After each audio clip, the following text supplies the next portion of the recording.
O'zbek adabiyotshunoslarining tahlilicha, Tog'ay Murodning ilk romani Otamdan qolgan dalalar o'zbek milliy adabiyoti tarixida muhim hodisa bo'lgan.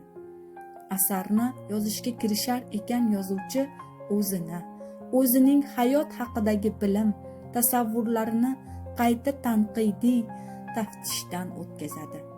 Shu paytga qadar amal qilgan ijodiy aqidalariga sodiq qolgan holda qishloq hayoti, oddiy odamlar turmushini o'zgacha nigoh bilan anglash yo'lini tutadi. Asarda bosh qahramon Dehqonqul o'zbek xalqining timsoli sifatida tasvirlangan.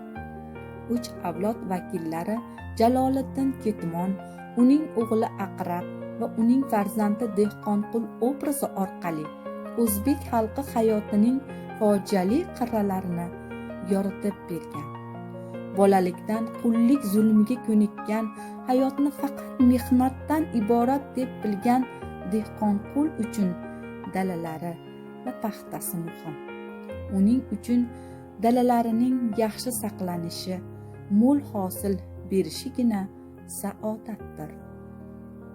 Dehqonqul shu tashvishlar bilan band bo'lib, oilasiga, farzandlariga ham e'tibor bermaydi.